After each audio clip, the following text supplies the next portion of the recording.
Paragraph 4 पे चलता हूँ। 4 देखेंगे अच्छे से। The process of its constant renewal is indeed the process of growth of national culture and national character। इसके लगातार नवीनीकरण, नया करने का, नवीनीकरण का प्रक्रिया, इसके लगातार नवीनीकरण का प्रक्रिया वास्तव में राष्ट्रीय संस्कृति और राष्ट्रीय चरित्र के विकास की प्रक्रिया है। प्रोसेस मतलब होता है प्रक्रिया, ये भी क्लियर हो गया। अब आगे देखते हैं। रिन्यूअल का मतलब होता है नवीनीकरण या नया करना। देखिए जाकिर हुसैन अलग नहीं करना चाहते हैं, नया करना चाहते हैं। क्लियर है। अब ये इसमें बंटवारा नहीं करना चाहते हैं, नया करना चाहते हैं। अब आगे देखते हैं। It is the business of education as I see it, यह शिक्षा का बिजनेस है जैसा कि मैं देखता हूँ। To mister this constant renewal and I may be forgiven the perception that my choice to this high office has mainly, if not entirely, been made on account of my long association with the education of my people। अब यहाँ से देखते हैं। मेरी दृष्टि में, जैसा कि मैं देखता हूँ, ये जो शिक्षा का प्रक्रिया है, बिजनेस है, लगातार रिन्यूअल, नवीनीकरण को क्या करता है? मिनिस्टर सपोर्ट कर रहा है, समर्थन कर रहा है, मदद कर रहा है, समर्थन कर रहा है। लगातार रिन्यूअल का समर्थन कौन? शिक्षा का बिजनेस। शिक्षा ही एक ऐसा चीज़ है जो बदलाव ला सकता है। क्लियर है। तो कह रहा है कि मिनिस्टर कर रहा है, लगातार रिन्यूअल को क्या कर रहा है? मिनिस्टर कर रहा है। मेरी दृष्टि में, जैसा कि मैं देखता हूँ कि शिक्षा का जो बिजनेस है, ये जो शिक्षा का प्रक्रिया है, ये लगातार रिन्यूअल को क्या कर रहा है? समर्थन कर रहा है, मिनिस्टर कर रहा है। अब आगे देखते हैं। And I may be forgiven the perception that my choice to this high office has mainly, if not entirely, been made on account of my knowledge long association with the education of my people. अब यहाँ से देखिए, और मुझे इस अनुमान के लिए, मुझे अनुमान लगाने के लिए क्षमा किया जा सकता है कि मेरा चयन इस ऑफिस के लिए संपूर्ण रूप से नहीं, इफ नॉट एंटायरली, यदि संपूर्ण रूप से नहीं तो मुख्य रूप से अपने लोगों के शिक्षा के साथ मेरे लंबे जुड़ाव के कारण हुआ है। यानी मेरा जो चयन हुआ है इस ऑफिस पर, ये मेरे लोगों के शिक्षा के कारण हुआ है। जो शिक्षा के साथ जो मैं लोगों के साथ जुड़ा हूँ, इसी के कारण मेरा चयन यहाँ हुआ है। अब इस लाइन में हम वर्ड क्लियर कर देते हैं। प्रिसेप्शन का मतलब होता है अनुमान लगाना, ठीक है। और चॉइस, चयन, ये भी क्लियर है। मेनली, मुख्य रूप से या आंशिक रूप से। एंटायरली, संपूर्ण रूप से नहीं, संपूर्ण रूप से। और इसमें ये लॉन्ग मतलब दीर्घकालिक, एसोसिएशन जुड़ाव, सब क्लियर हो गया। एजुकेशन, शिक्षा। अब आगे बढ़ता हूँ। I maintain that education is a prime instrument of national purpose and that quality of education is incapably involved in the quality of the nation। मैं मेंटेन करता हूँ, या मेरा मानना है कि शिक्षा राष्ट्रीय उद्देश्य का मुख्य साधन है, मुख्य यंत्र है या मुख्य साधन है। और शिक्षा की गुणवत्ता और शिक्षा की ये गुणवत्ता राष्ट्र की गुणवत्ता में अनिवार्य रूप से शामिल है। ये भी क्लियर हो गया। देख लीजिए, ये प्राइम इंस्ट्रूमेंट का मतलब आप कह सकते हैं मुख्य यंत्र या मुख्य साधन, प्रमुख साधन। पर्पस, उद्देश्य होता ही है। इनकैपेबली, अनिवार्य, इन्वॉल्व, शामिल, क्वालिटी, गुण। क्लियर है। आगे बढ़ते हैं। 5 नंबर पैराग्राफ देखेंगे ध्यान से। I therefore pledge myself to the loyalty of our past culture from wheresoever it may have come and by whomsoever it may have been contributed। इसलिए मैं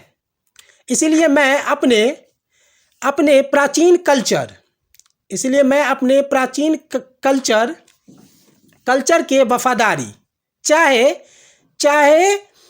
चाहे ये जहाँ से भी आए हो और जिनके द्वारा भी कंट्रीब्यूट किया गया हो, उसके प्रति मैं शपथ लेता हूँ, खुद को समर्पित करता हूँ। इस लाइन का मतलब समझ लीजिए। प्लेज मतलब तो समझते ही हैं, शपथ या लेना, समर्पित का लॉयलिटी, वफादारी। तो कह रहा कि मैं फिर से समझा देता हूँ। I therefore pledge myself to the loyalty of our past culture. इसलिए मैं अपने प्राचीन संस्कृति, चाहे ये जहाँ से भी आए हो और जिनके द्वारा भी ये कंट्रीब्यूट किया गया हो के वफादारी के प्रति शपथ लेता हूँ, खुद को समर्पित करता हूँ। आगे देखते हैं। I pledge myself to the service of the totality to my country's culture. मैं अपने देश की संस्कृति की समग्रता के सेवा के प्रति खुद को समर्पित करता हूँ, शपथ लेता हूँ, शपथ लेता हूँ। ये भी क्लियर हो गया। टोटलिटी मतलब होता है समग्रता, संपूर्ण रूप से सेवा करता हूँ, संपूर्ण रूप से इस बात की मैं शपथ लेता हूँ कि सेवा करूँगा। अब आगे देखते हैं। I pledge my loyalty to my country. मैं अपने वफादारी के प्रति, मैं अपने देश के प्रति, इरिस्पेक्टिव ऑफ रिलीजन और लैंग्वेज। कह रहा है धर्म या भाषा में बिना भेदभाव किए अपने देश के प्रति, अपने वफादारी के प्रति मैं शपथ लेता हूँ।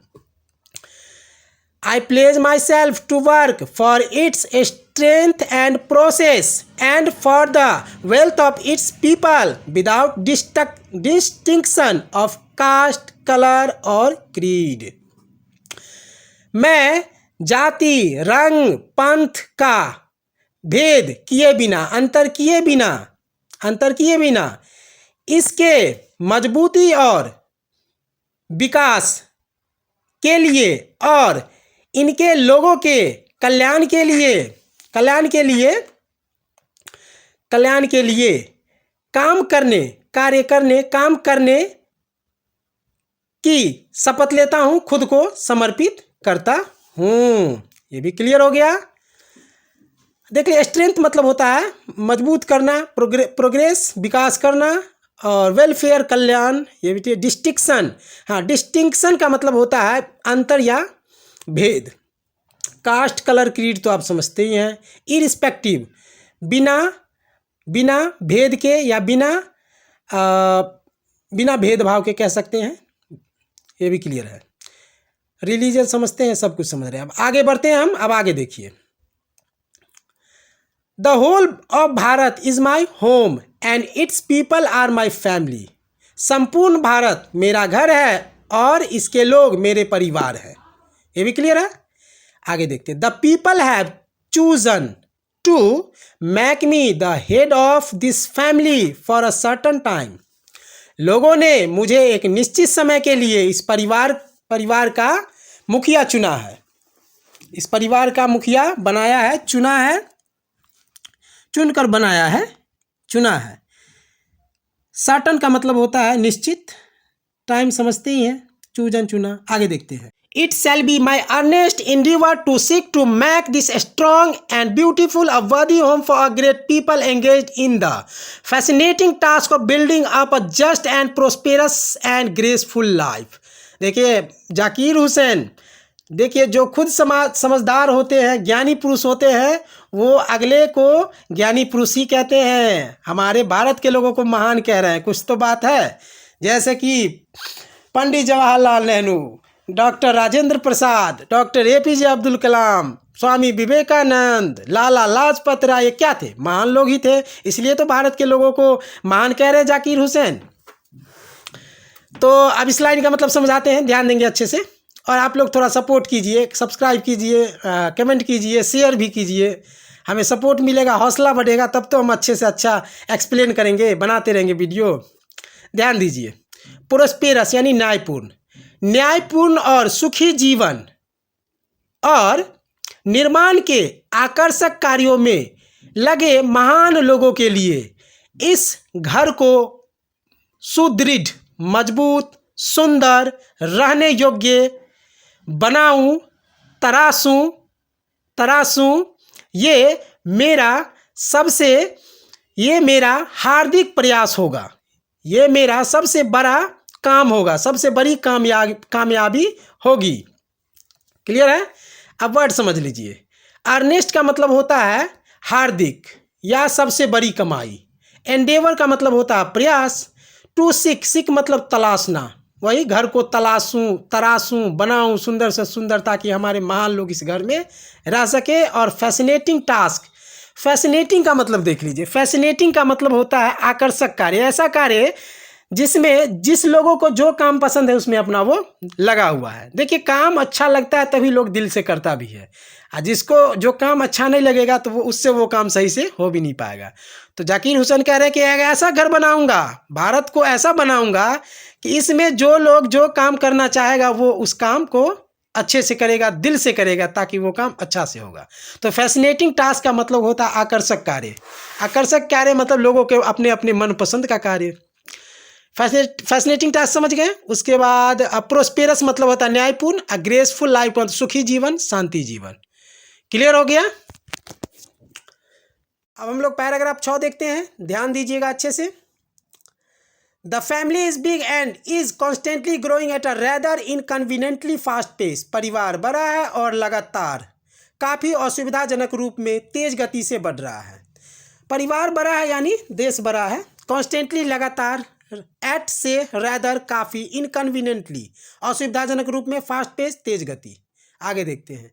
We shall each one of us have to participate unsparingly in building its new life, each in his own way. हम लोगों को, हम में से प्रत्येक को, हर एक को अपने अपने तरीका से इनके नए जीवन निर्माण में, नव जीवन निर्माण में बिना झिझक के या लगन से, दिल से पार्टिसिपेट करना होगा, करना पड़ेगा। अर्थात जाकिर हुसैन जी कहते हैं परिवार बड़ा यानी देश, भारत देश बहुत बड़ा है और इसके साथ साथ जनसंख्या बड़ी तेजी से बढ़ रहा है, जो कि आर्थिक संकट का कारण होगा, मानव कल्याण का कारण बनेगा। इसलिए हम लोगों को आज एक साथ बैठकर पार्टिसिपेट करना होगा, विचार विमर्श करना होगा इस पर। अब आगे देखते हैं। अनस्प्रिंगली का मतलब होता है बिना झिझक के, बिना झिझक से, लगन से, दिल से। पार्टिसिपेट भाग लेना, ईच प्रत्येक, ये सब तो समझते ही आप लोग अच्छे से। वे और ओवन वे मतलब तरीका होता है। आगे बढ़ते हैं। For sheer size, the tasks ahead of us are so demanding that no one can afford to sit back and just watch or let frustration become endemic in our country. For sheer size, the task ahead of us, हम लोगों के सामने या हमारे सामने कार्य जो विशाल आकार के कारण इतना मांग कर रहा है कि कोई भी चुपचाप बैठकर और सिर्फ देखकर अपने देश में निराशा को अस्थायी होने दे अफोर्ड नहीं कर सकता है। या इसे ऐसे भी कह सकते हैं, हमारे सामने आने वाले कठिन कार्य, हमारे सामने आने वाले कार्य इतना कठिन है कि कोई भी चुपचाप बैठकर या सिर्फ देखता नहीं रह सकता है, या निराशा को अपने देश में व्याप्त नहीं होने दे सकता है। अर्थात जाकिर हुसैन जी कहते हैं कि हम लोगों के सामने जो कार्य आया है, कौन सा कार्य, कौन सा विशाल आकार का कठिन कार्य आया है, तो वो कार्य ये है देश का विकास, एब्सोल्यूट वैल्यूज का कार्य, टाइमलेस का कार्य, लोगों के कल्याण का कार्य, लोगों के अच्छे घर के लिए कार्य। ये सारा क्या है? कठिन कार्य ही तो है। लोगों के सुखी जीवन के लिए कार्य, लोगों के शिक्षा के लिए कार्य, ये सब क्या है? ये सब कठिन कार्य तो है। और इसी कार्य के विषय में जाकिर हुसैन जी कह रहे हैं कि अब हम लोगों को निराशा को इस देश में व्याप्त नहीं होने देना है, हम लोगों को बैठना नहीं है चैन से। अब आगे देखते हैं। अच्छा, इसमें वर्ड देख लीजिए पहले। अहेड मतलब for sheer size, sheer size का मतलब जान लीजिए। शीर साइज का मतलब होता है विशाल आकार का। फॉर मतलब के लिए, की वजह से या कारण। टास्क काम, हार्ड काम। अहेड सामने, डिमांडिंग समझते हैं, that no one can. Afford सक्षम। सिट बैक बैठ जाना, पीछे बैठ जाना, लेट जाना या बैठकर। वॉच देखना। फ्रस्ट्रक्शन मतलब होता है निराशा। एंडेमिक मतलब होता है अस्थाई या व्याप्त। क्लियर हो गया ये लाइन? अब हम आगे बढ़ते हैं। The situation demands of us work work and more work, silent and sincere work, solid and steady reconstruction of the whole material and cultural life of our people. अब ये इस लाइन का मतलब समझते हैं।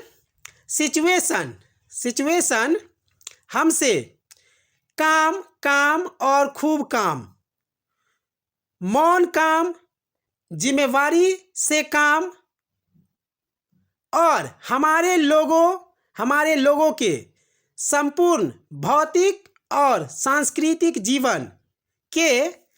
जीवन के ठोस और स्थिर पुनर्निर्माण की मांग करती है। क्लियर? ये लाइन क्लियर हुआ? कह रहा है कि द सिचुएशन डिमांड हम लोगों से काम और खूब काम, मौन काम, जिम्मेवारी से काम, और हमारे लोगों के संपूर्ण भौतिक और सांस्कृतिक जीवन के ठोस और स्थिर पुनर्निर्माण की मांग करती है। पुनर्निर्माण की मांग करती है। कौन कर रही है? तो हमारा काम, जो हमारे सामने जो विशाल आकार का जो काम आया है, वही काम हम लोगों से ये सब चीज़ का डिमांड कर रहा है। हमारे काम से ये चीज़ का डिमांड कर रहा है कि अब हम लोगों को चैन से नहीं बैठना है, लगातार बढ़ते रहना है। क्लियर हुआ ये?